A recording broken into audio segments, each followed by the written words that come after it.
Pues estamos de vuelta y yo les había dicho que teníamos hoy pendientes el inicio, el arranque de uno de esos espacios que vengo anunciándoles a todos ustedes desde hace un par de semanas. Hablamos de los rincones de nuestra ciudad, rincones, anécdotas, curiosidades, que no solamente se van a ceñir a Benidorm, porque probablemente en algún momento hagamos recorrido de algún punto de la comarca digno de destacar. Y yo les prometí a todos ustedes que este espacio lo iba a conducir prácticamente, porque él va a ser el protagonista, don Francisco Amillo, conocido por todos como Paco Amillo, historiador con quien hoy vamos a empezar a desvelar esos rincones entrañables que lo fueron en su día, que lo sigue siendo, y aunque para muchos ya es algo normal el ver discurrir el tren por el término municipal de Benidorm, y para muchos incluso puede haber dejado de ser romántico escuchar el sonido de una máquina de ferrocarril, bien es cierto que hace ahora precisamente 100 años, en 1914, a los ciudadanos de Benidorm y de la comarca, cuando viesen las fumarolas de las locomotoras de carbón, que entonces fueron las primeras que hicieron el recorrido entre Alicante y Altea, seguro que aquello les marcó y mucho. Vamos a hablar de la llegada del ferrocarril a Benidorm. Vamos a hablar de ese momento que supuso un antes y un después, sobre todo para municipios como el nuestro, que entonces no era un municipio turístico, para pueblos como Alfaz o como pueblos como Altea, donde fue una verdadera revolución. Luego ya vino una segunda parte cuando el ferrocarril llegó hasta Denia y a su vez se podía llegar a Valencia a través de otra conexión que había a través de Gandía. Y aquello fue pues todo un revulsivo para la economía de nuestra tierra. Hay que hacer un poquito de memoria y ya enseguida le doy la bienvenida a nuestro invitado. Hay que hacer un poquito de memoria de que cuando llega el ferrocarril a Benidorm y a la comarca, ir a Valencia suponía tener que ir por el camino viejo de Tàrbena, porque ni tan siquiera la carretera general que conocemos todos por el Mascarat, ni en aquel momento estaba abierta, no existía, con lo que había un camino de tierra para las diligencias, pero que prácticamente era intransitable. Y a Valencia se llegaba o bien por la ruta del Coll de Rates, o se iba a través de barco. Evidentemente la llegada del tren aquello lo revolucionó todo. Don Francisco, muy buenas, bienvenido. Muy buenas. Vamos a empezar con ese momento que creo recordar que fue un 28 de octubre de 1914. Efectivamente. ¿Cómo se fragua ese ferrocarril que empieza a funcionar aquel día? Bueno, antes me gustaría decir que la importancia del ferrocarril y también de la carretera que tú has citado, y que otro día podríamos hablar de ella porque también es un tema interesantísimo, hay que verlo como romper el aislamiento de esta comarca. Esta comarca es de las más montañosas de España, es un relieve muy accidentado y aquí la gente vivía de lo que producía. Comían el pan si producían su trigo y tenían aceite si plantaban sus olivos, y si no, no había casi posibilidades de importar o exportar porque era todo muy escaso. Entonces, la creación de las comunicaciones, y primero se crea la carretera y después el ferrocarril, van a permitir que esta comarca entre de lleno en la revolución industrial, que pueda ya no dedicarse solo a producir lo que tienen que consumir, sino que pueden dedicarse a una producción masiva que se exporta y a cambio se importan otras cosas. Es decir, la carretera y el ferrocarril supuso la llegada de la revolución industrial a esta comarca, y fue el paso imprescindible para que después se convirtiese en un elemento turístico. Porque claro, usted ha dicho que somos una de las comarcas, evidentemente, estamos en es la segunda provincia más montañosa de España, es la de Alicante, y nosotros en concreto estamos ubicados en la zona más montañosa de Alicante. la zona más montañosa de Alicante. Paco, ¿cómo se fragua esa llegada de ferrocarril? Porque parece ser que hubo intentonas a finales del siglo XIX, pero que no terminaban de fraguar, ahí pasaba algo. Sí, fue complicado. Antes creo que es interesante que hablemos de que cuando hacia 1850 se indica por parte del gobierno español que se quiere introducir el ferrocarril en España, en el Ayuntamiento de Benidorm se dice: la reina ha publicado un decreto para el ferrocarril, nos alegramos mucho porque será un gran bien para España. Bueno, eso lo opinaban en el 48. Después, en el 52, probablemente ya no se alegraron tanto, porque cuando hay que construir el trayecto desde Villena hasta Alicante, se obliga a todos los municipios a que compren acciones. Entonces, en las actas de Benidorm hay dos reuniones, una que se hace el 30 de junio, en que el alcalde intenta convencer a la gente de lo bueno que es el ferrocarril y que compren acciones. Pero hay que volverse a reunir, una segunda acta, el 27 de junio, uno es mayo y otro es junio, y entonces la gente no quiere comprar acciones. Al final, los 9 vecinos más importantes del pueblo, los mayores contribuyentes, que dicen en el acta, compran 9 acciones, pero todavía quedaban 4 por adjudicar. Y es el Riego Mayor del Alfaz, la Sequía Mare, la que compra esas 5 acciones y así el cupo de Benidorm. Pero se insiste en que realmente la población lo está pasando muy mal. Efectivamente, se ve que en estos años la población de Benidorm empieza a disminuir, había llegado casi hasta 5.000 habitantes y empieza a bajar. Y en este primer momento este esfuerzo les sabe mal. Sin embargo, lo van a cosechar, porque una vez que se construye el ferrocarril de Alicante de Madrid a Alicante, la clase media baja madrileña, porque la clase alta de Madrid iba a San Sebastián, va a empezar a veranear en Benidorm. Entonces se pasaban, el tren salía a las 8 de la tarde de Madrid, llegaba aquí a las 12, un trayecto de 16 horas, y si cogían la diligencia, 4 horas más, llegaban a Benidorm y de esa forma ya podían aquí pasarse el mes. Y por eso ese preturismo que hablamos de la segunda mitad del siglo XIX, que es el precedente del turismo de la segunda mitad del siglo XX, todo es posible gracias a este ferrocarril. Es decir, que no solo el de vía estrecha que vamos a comentar, sino ya el otro ya había influido. Precisamente por eso es muy probable que despertó tanta expectación en la comarca del ferrocarril. Se habían visto los beneficios reales.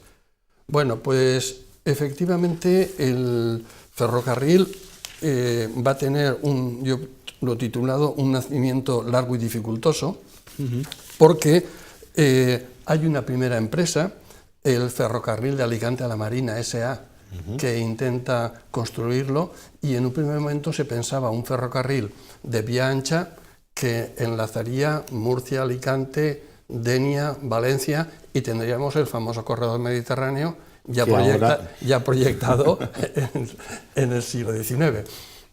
Sin embargo, cuando se inician los estudios en 1882, fíjate, 30 y pico años antes, y se crea esa expectativa, pero cuando luego se aprueba el proyecto, se dice que solo hasta de Alicante hasta Altea, no hasta Denia, y además de vía estrecha, y lo justifican diciendo que esta comarca es muy montañosa y que entonces la vía estrecha, por su coste más económico, es más económica, y luego se adapta mejor a ese relieve tan abrupto que tiene en la comarca.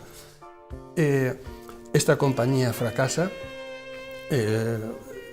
los accionistas lo culpan al director José Carbonell y Morán, que gastaba mucho. También es cierto que el tema de las expropiaciones fue un tema muy costoso. Nadie quería que le quitasen sus tierras cerquita de casa, entonces por eso en Benidorm y en Calpe y en muchas poblaciones esta estación del Trenet está muy alejada. Luego no puede cumplir los plazos y al final el gobierno acabará incautándose de la obra por incumplimiento de plazos y será otra nueva compañía que está surgiendo, y en este caso es curioso que es una compañía francesa. Hasta ese momento los franceses no habían tenido interés, ni los extranjeros en general, en la vía estrecha, en España. Pero este es uno de los pocos casos de intervención de capital extranjero. Se le concede la línea Villajoyosa-Denia. Y cuando se le concede, en 1910, en 1911, el rey Alfonso XIII inaugura la primera piedra de este ferrocarril Villajoyosa-Denia, pero ese mismo año, a los pocos meses, en 1910, sale a subasta esa obra que el Estado había incautado del ferrocarril Alicante a la Marina, y lo compra la misma empresa. Entonces, con eso ya tendrá todo el tramo Alicante-Denia completo. Y entonces le llaman Compañía de los Ferrocarriles Estratégicos de Alicante, que se abrevió en ESA, Estratégicos y Secundarios de Alicante. Y así fue como el tren empezó a surgir. Bueno, podríamos decir que qué pena que no hubiese habido dinero en aquel momento, porque el tren directamente, la línea ancha, la vía ancha desde Madrid hubiera podido llegar a Benidorm, ¿verdad? Hombre, claro, y el corredor mediterráneo ya lo tendríamos. En aquellos momentos se tomó esa decisión y, pues, como ves, nos ha lastrado el futuro. Bien, esta línea empezó bien. Había un transporte de mercancías. Por fin, toda la producción agrícola de la Marina, las pasas, la uva, frutas, hortalizas, incluso vinos y licores, encontraban su salida por el ferrocarril hasta el puerto de Alicante, porque de la estación del tren de Alicante había un ramal con el puerto, con lo cual se transportaban. Por ahí también podían llegar el trigo y los alimentos básicos de Castilla más baratos. Es decir, que nuestra comarca ya empezó a comportarse desde el punto de vista económico como una comarca ya en desarrollo. Por ejemplo, cuando se construye el puerto de Altea, pues también el ferrocarril transporta los materiales. Aquí en la zona del Moralet había una cantera, donde está ahora Terra Mítica, y se sacaban grandes bloques de piedra, que esos bloques de piedra se llevaban en carro hasta la estación del Trenet, y allí se llevaban a Alicante. Todavía quedan en el Moralet 2 bloques de esos en una curva, se ve que el carro los volcó o algo, cayeron y allí están todavía. Yo le hice una fotografía que os las he incluido. Luego también, por ejemplo, la fábrica de cementos de Denia, hasta 1971, se suministraba de fuel oil con vagones cisterna que salían desde Alicante y pasaban por Benidorm. Y curioso, este convoy del fuel oil, tirado por locomotoras de vapor, va a hacer que el vapor en esta comarca dure casi hasta 1970, cuando ya para los demás aspectos el vapor ya se había sustituido por el diésel, que era más interesante. Luego también era tren correo, porque el tren era más rápido. Claro. El tren tardaba solo 1 hora, la diligencia 4 horas, los primeros autobuses tardaban 2 horas. El tren correo era más rápido y los pasajeros. Al principio pocos, porque esta comarca estuvo poco poblada, pero conforme el preturismo y luego más adelante el turismo se fueron desarrollando, pues los viajeros han ido incrementándose.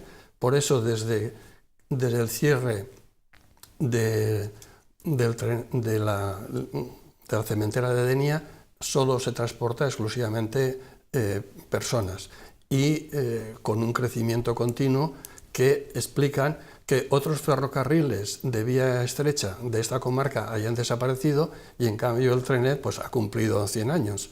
Eso ha sido algo muy interesante. Sin embargo, Paco, hay una cosa que llama la atención. Yo no sé si a nivel, como historiador, te has encontrado con alguna situación de algún otro tren similar o construido en una época más o menos cercana al centenario, como acaba de cumplir ahora este ferrocarril, donde en primer lugar haya zonas del recorrido, como es el Altea-Denia, que se sigue pasando por las mismas traviesas que se instalaron, la velocidad del tren sigue siendo la misma, y sin embargo la parte nueva, la parte electrificada y modernizada, se tarda ahora más que precisamente cuando venían esas máquinas a vapor que hablabas hasta los años 70. Sí. ¿Hay algún precedente en el mundo? Porque esto parece un poco kafkiano. Bueno, no hay no conozco precedentes. Es decir, O sea, hasta en eso somos pioneros. Un caso, ¿no?, singular, sí. El proyecto, claro, es que ha venido la crisis económica. El proyecto era electrificar todo el trazado, incluso está previsto doble ancho de vía, con lo cual realmente las velocidades se podrían mejorar, pero ahora de momento hay tantas estaciones, tantos apeaderos, que el trayecto resulta más largo hoy día, 20 minutos más largo que hace unos años.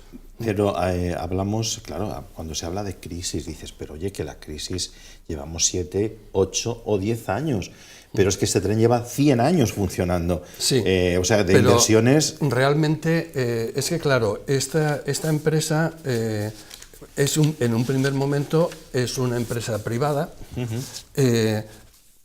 esa, que la tiene hasta 1964.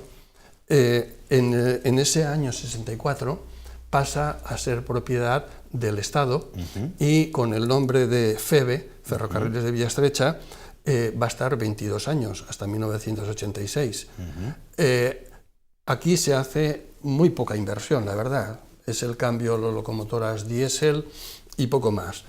El cambio importante y verdaderamente modernizador de esta infraestructura empezó cuando se transfieren el ferrocarril de Valencia a Carcagente y el ferrocarril, no, perdona, Villanueva de Castellón, y el ferrocarril de la Marina se transfieren a la Generalitat Valenciana, y es en esos momentos cuando empieza a modernizarse, y un aspecto muy importante fue a finales del siglo XX, cuando se decide unirlo con el tranvía de Alicante, con el tranvía metropolitano, en forma de tram. De tal forma que hoy día el trayecto Benidorm, o sea, Alicante-Benidorm es la línea 1 y el trayecto Benidorm-Denia es la línea 9. Una está ya electrificada y con espacio para poner la doble vía, y la otra pues todavía está. Ha habido un esfuerzo importante que hay que reconocerlo. Sí, y la crisis esta pues lo ha parado, y yo espero que se continúe porque esta infraestructura pues tiene un gran futuro. Respecto a lo que comentabas de la velocidad, mira, cuando en el año 1930 se hizo el centenario de la Virgen del Sufragio, se editó una revista que era Virgen del Sufragio, y en esa revista encontré un artículo de una persona que viene desde Barcelona hasta Benidorm para celebrar esas fiestas. Y entonces el artículo empieza: ¿qué velocidad lleva el tren? Anteayer estaba en Barcelona, ayer estaba en Valencia y hoy estoy en Benidorm. Para aquellas personas que el trayecto en Barcelona-Benidorm tardase 2 días y pico, les parecía una velocidad extraordinaria, y en cambio hoy día 1 hora y pico de Benidorm a Alicante nos parece insufrible. También un poco es la mentalidad de las personas que va cambiando. Este benidormense que vino desde Barcelona a ver a su patrona, la patrona de su pueblo, la Virgen del Sufragio, pudo venir por la costa. Ahora no se puede hacer. Claro, porque entonces sí que había posibilidad de conexión, sí, por toda la costa. Paco, hemos visto que la llegada del tren revoluciona la economía de la zona, atrae el turismo, porque ya podían llegar desde Madrid con muchas menos horas los primeros turistas. Y quiero que hablemos de esa estación o estaciones, porque Benidorm tiene su estación, entonces no había apeadero, que luego sí que se construyó en la zona de la Almafrá, en la zona de la Huerta, donde incluso cuando se construye era porque tenía vida propia, es decir, era un barrio donde incluso había colegio y había varias docenas de familias. Y hay un pequeño detalle que yo quiero compartir contigo, que me confirmes si es verdad o no. Benidorm tuvo dos estaciones, una la que conocemos todos y otra es la estación de Alfaz, que está en territorio de Benidorm, término municipal de Benidorm. Lo que sucede es que se llegó a un acuerdo para ceder la parcela que ocupa la estación, para cedérsela al Alfaz. Y parece ser que todo aquello generó cantos populares entre las alfasinas y las alteanas, porque las alteanas les echaban en cara a las alfasinas que por no tenían ni estación de tren. Esto es cierto, ¿no? Sí, sí, claro, es cierto, y bueno, pero... Son anécdotas. Es una anécdota, realmente podrían haber hecho la estación un poco más dentro del término, pero en fin, tampoco tiene mucha mayor trascendencia.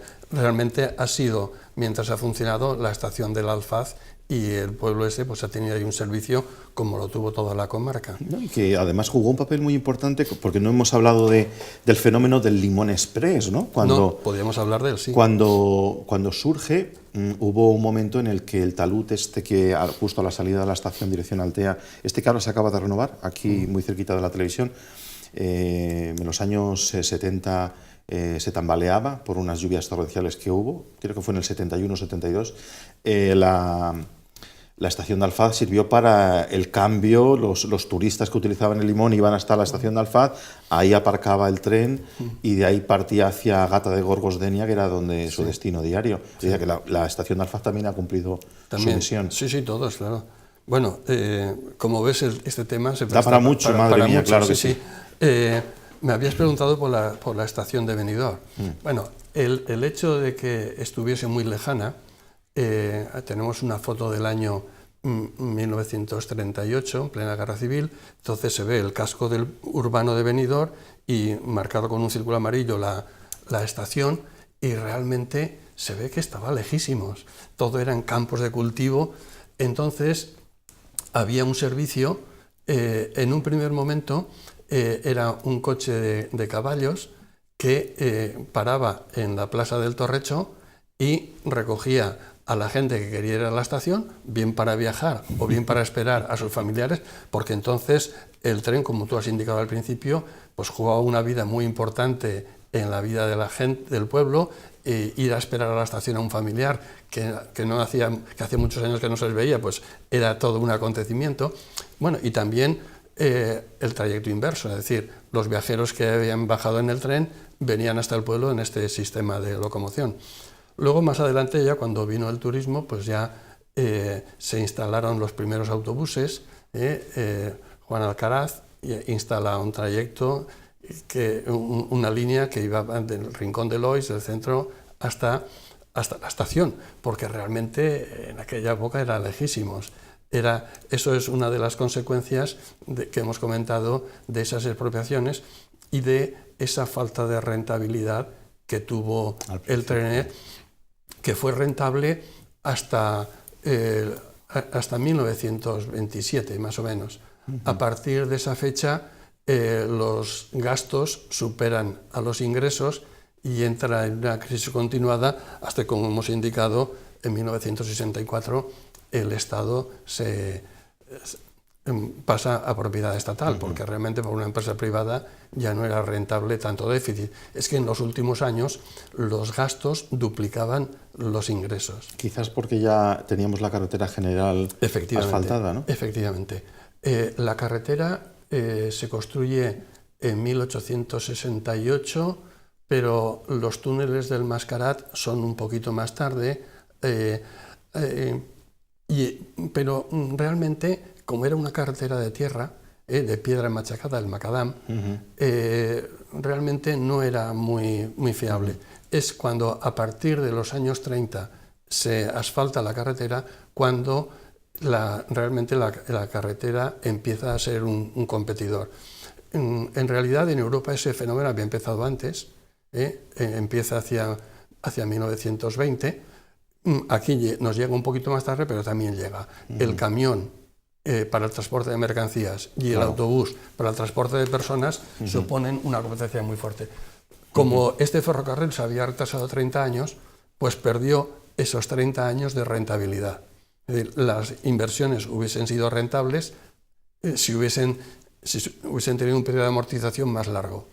Como tuvieron corto por la competencia de la carretera, pues no se amortizaron. Claro. Paco, vamos a finalizar porque esto algún día tendremos que volver porque el tren va a ser actualidad a partir de ahora por el tema de el AVE, los enlaces y demás. Efectivamente, es que es otro tema. Yo me voy a quedar con la parte nostálgica de este primer momento, hablando con Paco Amillo de la llegada del ferrocarril, ¿no? A mí me cuentan, porque yo siempre he sido un cotilla desde que era niño, con la gente mayor, ¿no? de nuestros pueblos, y me contaban que era todo un acontecimiento cuando alguien del pueblo acudía o bien a Alicante o bien a Valencia y se acercaba a la boda de algún familiar o de alguna persona que vivía en la misma calle, y esa persona a veces iba a hacer su gestión y se llevaba un montón de encargos de todos los vecinos, ¿no? Y lo hacía con todo el gusto del mundo porque sabía que esos vecinos no podían pagarse el billete, ¿no? Para acudir o bien a la capital de nuestra provincia o a la capital, en este caso, de nuestra región. Y cuánta gente, ¿no? Gracias a la llegada del tren pudo acceder a médicos ante enfermedades que surgían en las capitales y que era imposible poder acceder, ¿no? a la medicina en los pueblos. Paco, para finalizar, ¿tenemos datos de lo que costaba aquellos primeros billetes? ¿Sabemos cuánto nos costaba ir a Alicante? Sí que tenemos más o datos, menos, aproximadamente. ¿Cuánto podía costar hace 100 años el billete? No los tengo aquí, pero... o sea, y ahora de memoria no lo recuerdo. No sabía que me ibas a preguntar ese dato. Lamento haberte hecho una pregunta. Pero creo recordar que estaba en torno a las 3 pesetas. Que era dinero. Era dinero en esa época. Por eso decía yo, es que claro, la gente mayor a mí me comentaba, es que ir con el tren o ir con el autobús... No, era caro. Costaba mucho dinero entonces. Por eso había también mucho interés en que fuese declarado estratégico, porque entonces los soldados no pagaban. Y eso se notaba también en la economía familiar. Es que en aquella época, bueno, supongo que ahora igual, ¿no? Pero, aunque ahora ya no tenemos el ejército regular, pero en aquella época los curas, los soldados, los funcionarios llevaban aquellos salvaconductos, ¿no? Sí. Que enseñaban a los revisores. Y bueno, aquello había que hacer un respeto, una reverencia ante una persona que llevaba aquel documento en su mano. Y desde luego para el soldadito pues era un alivio enorme. Claro que sí. Paco, muchísimas gracias por este primer episodio. Seguiremos el próximo día 1 con el siguiente programa en otro. ¿Has pensado ya dónde nos vas a llevar en el siguiente programa o de momento estás trabajando? No, hay varios, ya quería hablarlos contigo para que tú indiques cuál. Todos ellos muy interesantes. Estuvimos hablando, Paco y yo, sobre hacer un recorrido. Fíjense ustedes por algo que también cambió la historia de esta tierra. Cuando digo esta tierra, hablo de toda la comarca, que fue la creación del riego mayor del Alfás, la sequía mare, la que baja desde Polopa hasta Benidorm, ¿verdad? Lo que supuso aquello, madre mía. Tierras de secano que no producían nada y de repente pasaron a ser fértiles. Se triplicó, cuadruplicó el censo en muchos de los pueblos porque había riqueza. De repente, de no valer nada, todo pasó a valer muchísimo dinero gracias a lo que entonces era la economía, que era la agricultura. Paco, si te parece bien, puede ser el tema. Nos comprometemos con nuestros espectadores de la sequía mare el próximo día 1. Un tema muy entrañable para Benidorm, Alfaz y la Nucía. Y el mismísimo Polop, el mismísimo Polop, evidentemente. Y Altea, no hay que olvidar que Altea también... Efectivamente, durante unos años Altea también, desde mediados del siglo XVII hasta principios del siglo XX, también los regantes de Altea utilizaron una parte de las aguas de la sequía mare. Efectivamente, ha sido un riego de la comarca. Y has visto que intervino hasta en el ferrocarril. Tuvo una trascendencia social enorme. Así es. Pues fíjense ustedes, ya tenemos tema para el próximo día 1 de diciembre. Amigos, Paco, muchísimas gracias. Gracias a vosotros. Nos vemos en un par de minutitos, vamos con publicidad y de inmediato estamos con ustedes.